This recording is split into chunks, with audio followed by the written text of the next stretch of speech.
umpamanya level SLA. Tapi kalau dia tidak berani naik angkutan umum karena ada kekhawatiran begini, itu berarti ada perasaan takut ini, perasaan takut. Tapi Allah Subhanahu wa taala mengatakan wa amanahu min khauf. Begitu. Nah, kalau seorang ibu umpamanya mau ke pasar, itu tidak berani kalau berangkat sendiri karena dikhawatirkan begini begitu, itu wa amanahu min khauf, Allah Subhanahu wa taala yang menjamin rasa aman daripada ketakutan itu. Nah, sudah barang tentu dalam konteks Koriko yang namanya rasa takut itu pasti terkait dengan masalah ghaflah. Takut dengan merasa takut apabila kita itu lupa kepada Allah Subhanahu wa taala. Makanya kita ini sudah dibekali satu senjata yang sangat ampuh. Senjata itu adalah senjata yang disebut sebagai zikir. Zikir yang diberikan kepada kita kan hanya dua. Ada zikir jahar, sementara yang kedua adalah zikir khofi. Kedua-duanya harus diamalkan oleh kita. Dan kolaborasi antara zikir jahar dan zikir khofi itu harus melahirkan zikir yang ketiga. Itulah zikir sir. Zikir sir ini apabila kita berzikir, bukan hanya kita yang merasakan nikmatnya berzikir, tetapi masyarakat lain pun itu ikut menikmati. Menikmati bukan hanya sekedar enak mendengarkan lantunan zikir dan sebagainya, tetapi output daripada zikir itu masyarakat bisa menikmatinya. Nah, memangnya kenapa? Karena pada bulan ini ya, bulan Jumadisania, itu ternyata kan harus ada asar ya. Huruf alif yang pertama pada bulan Jumadisania itu kan dimaknai oleh pengarsa Abbas sebagai asar. Asar itu artinya bekas, ada bekasnya. Bekas itu bisa saja sebagai simbol ya, artinya output daripada zikir.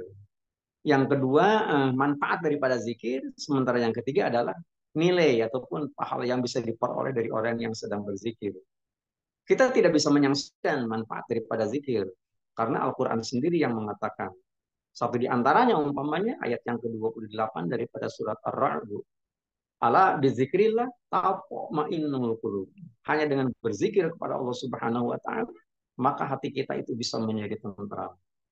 Apapun yang kita lakukan, profesi apapun yang kita kuasai, setelah kita berzikir ternyata memang hati kita belum merasakan ketentraman, itu pasti ada sesuatu yang salah. Sesuatu yang salah pada diri kita. Paling tidak pada zikir kita. Gitu ya. Maaf, Abah sudah mewanti-wanti. Apabila zikir yang kita amaliyahkan, kemudian belum belum apa ya mengeluarkan output yang kita harapkan, yang diharapkan kita bisa menjadi tenang itu sendiri. Kesalahan itu ada pada empat hal. Yang pertama kita tetap berzikir, zikir jahar umpamanya. Tetapi kekurangan yang pertama adalah kita kurang mengeluarkan suara. Bukankah pada waktu kita ditalkin zikir oleh pengersa Abah, itu kan persyaratan zikir sendiri ada tiga gitu ya. Pertama biwudu intamin, yang kedua bisautin qawi, yang ketiga bidor bin syadid. Nah, jadi suaranya harus keras. Nah, kurang daripada itu, dari batas minimal suara yang dikeluarkan oleh kita, bisa saja itu tidak akan memunculkan output. Itu pengersa apa yang mengatakan gitu. Saya baca dalam buku Kanzul Arsh gitu ya, ada kata seperti itu. Kelemahan yang kedua adalah kita berzikir itu dengan menggunakan suara keras, tetapi hentakannya nggak kuat, tidak kuat. Hentakan kuat kan juga ada manfaatnya, gitu ya. Di dalam kitab Fadhilus Syuhur yang saya baca, itu ternyata memang di antara faidah zikir itu adalah bahwa zikir itu adalah ya syaiton. Artinya bisa mengusir setan. Jadi kalau ternyata memang pada waktu berzikir setan itu sendiri malah anteng, malah menggoda kita, malah bersama dengan kita, itu barangkali hentakannya yang kuat. Nggak tanggung-tanggungnya, hentakan kuat itu sendiri kan diperintahkan di dalam Al-Quran. Bukan apa yang nyuruh, bukan sebagai terus sudah berubah dalam Al-Quran hidup. Jadi apa dalam Al-Quran disampaikan oleh pengarsa bahasa beliau. Gitu. Makanya Abah mengatakan Dorbi tentang Al-Quran. Padahal di dalam Al-Quran tidak ada gitu ya. Surah Al-Mulk ya, Al-Mulk, Tabarok. Tabarakalladzi biyadihil mulku wa huwa ala kulli syai'in qadir. Alladzi khalaqal mauta wal hayata liyabluwakum ayyukum ahsanu amala wa huwal azizul ghafur. Nah, ayat yang kelimanya kan ada kalimat waja'alha rujuman lisyayatin. Kami jadikan halilintar sebagai alat untuk melempar syaitan. Syaitan kalau diketepel nggak merasa sakit. Syaitan itu baru merasa sakit apabila dilemparnya pakai halilintar. Nah, kita ini nggak punya halilintar. Halilintar kan milik Allah. Gitu. Tetapi kan kita punya zikir. Makanya baru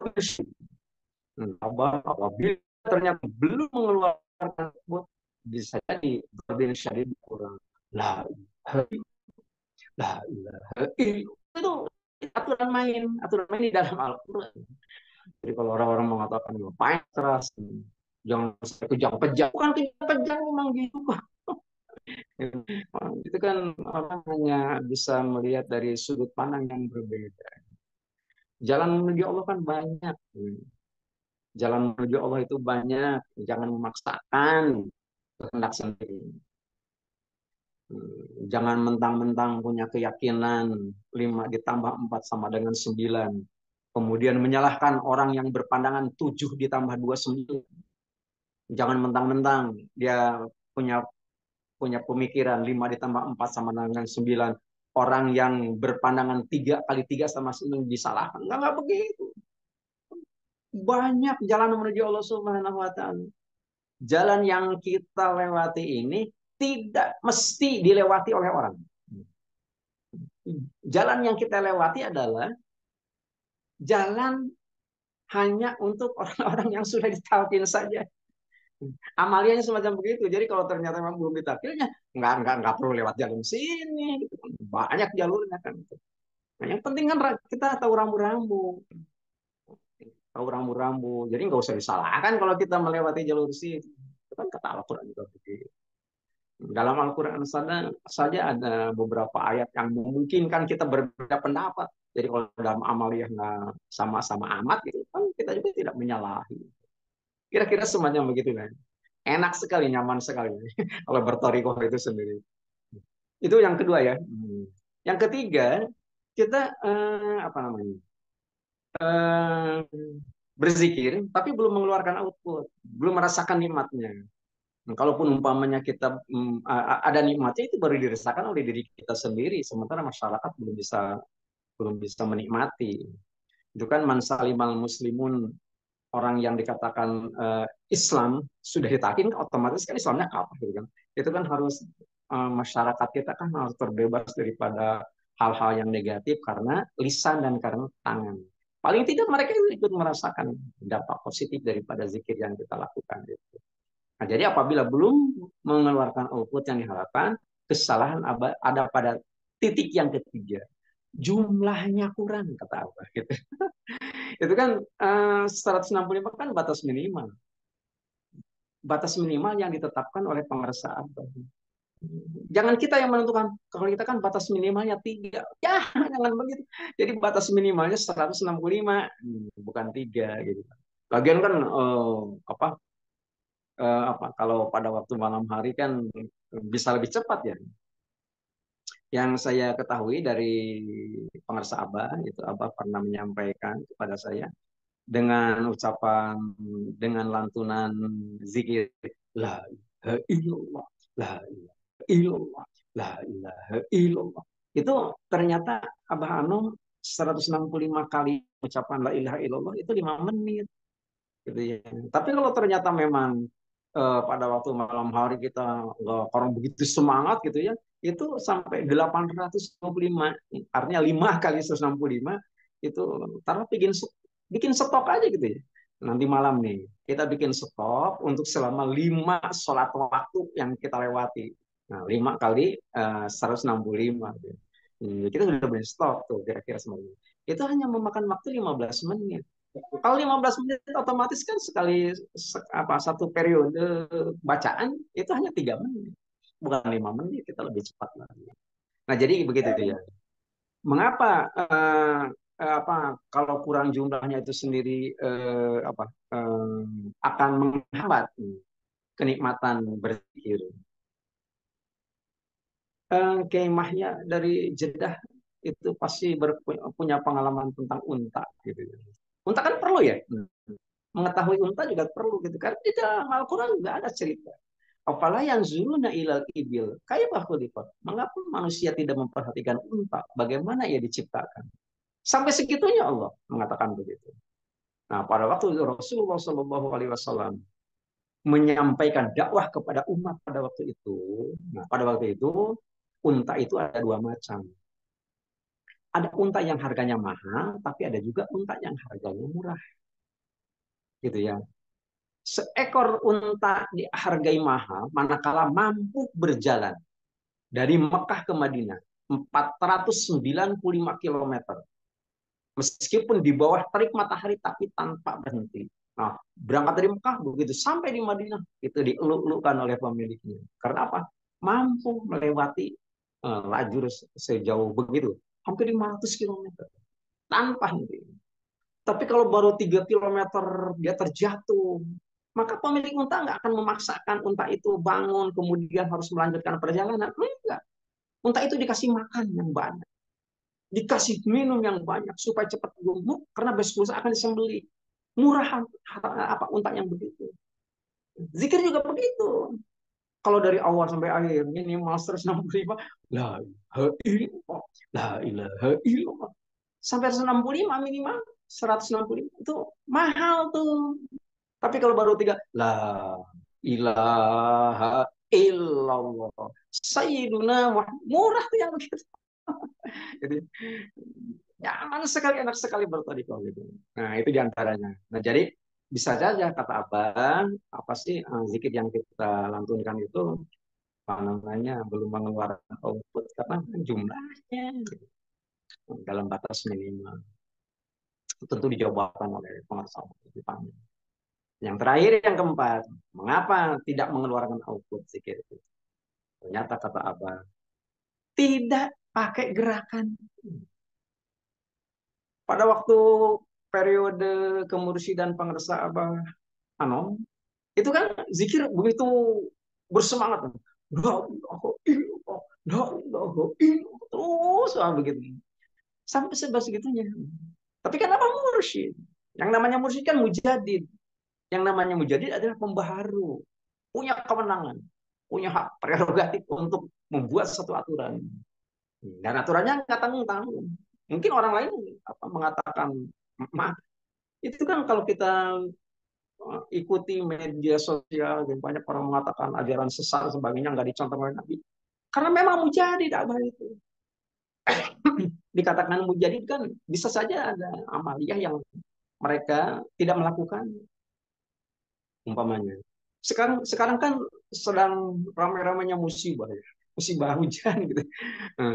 Hujan itu bukan musibah. Hujan itu kan rahmat. Itu kan merupakan barokah. Wa nazzalna minas sama'i ma'an mubarak. Kami turunkan air dari langit itu membawa berkah bukan membawa musibah. Tapi kan musibah juga ada. Alladzina idza asobatum musibah qalu inna lillahi wa inna ilaihi raji'un. Al-Baqarah ayat ke-156. Itu diuji oleh Allah Subhanahu wa taala semacam begitu. Nah, jadi kalau kita merasakan adanya dampak negatif daripada hujan dan sebagainya, itu ya kita tinggal kembalikan kepada Allah Subhanahu wa taala. Nah, dalam artian ini pasti ada sesuatu ada yang salah pada diri kita. Gitu ya. Kan di dalam kehidupan musibah itu pasti ada. Nah, terlepas daripada masalah itu, jadi yang ingin saya sampaikan ternyata memang gerakan sangat dibutuhkan, gitu ya.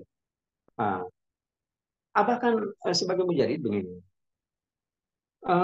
kita sudah bersyukur, kita patut, tidak ada syukur yang hukumnya sunat, kata Abah.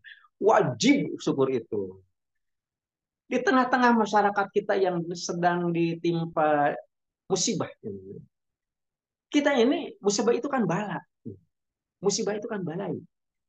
Kita ini sudah punya penangkalnya. Sudah punya penangkalnya berbentuk sholat. Dilaksanakan sebelum sebelum melaksanakan sholat fardu subuh. Yang kedua adalah dengan melaksanakan sholat daf'il bala pada waktu selesai melaksanakan zikir isya. Ini adalah penangkal. Ini adalah penangkal daripada bencana. Kalau di luar sana, ditambah lagi maksud saya, kalau di luar sana orang melakukan sholat daf'il bala sekali dalam 1 tahun, hanya pada waktu hari Rabu Wakasan, hari Rabu terakhir di bulan Safar. Kalau kita ini tiap pagi, Rabu Wakasannya tiap pagi gitu. Nah, tiap pagi itu sendiri dirubah namanya menjadi sholat isti'anah namanya. Ini yang tidak diterima oleh mereka yang nggak suka mengada-ada, sebut sebagai aliran sesat. Bukan sesat. Abah ini menjalankan perintah Allah Subhanahu wa taala di dalam Al-Qur'an. Baca Al-Baqarah 153. Ya ayyuhalladzina amanu ista'inu bis-sabri shalah. Wahai orang yang beriman, minta tolonglah kamu kepada Allah Subhanahu wa taala dengan menggunakan dua media, salat dan sabar. Apabila kita mendapatkan satu musibah, itu media yang dibenarkan adalah salat dan sabar. Sholatnya sholat apa? Sholat minta tolong. Nah, bahasa Arabnya minta tolong itu isti'anah. Hanya banyak yang nggak ngerti. Begitu. Ya untuk apa dicantumkan di dalam Al-Quran kalau memang nggak boleh dilakukan? Ya ayyuhalladzina amanu sta'inu bisabri wassalah. Innallaha ma'as sabirin. Itu adalah ayat Al-Quran. Nah, jadi dengan di tengah-tengah masyarakat sedang merasakan kekhawatiran terjadi bencana, kita ini udah punya penangkal. Dilaksanakan saja. Itu paling tidak kita mengikuti apa yang disampaikan oleh beliau. Persyaratan kekurangan umpamanya, kita belum bisa menikmati output daripada zikir karena kita tidak menggunakan lah lah kalau dulu manggut-manggut semacam itu, kalau sekarang gerakannya kekikan. Yang bergerak bukan kepala tapi badan.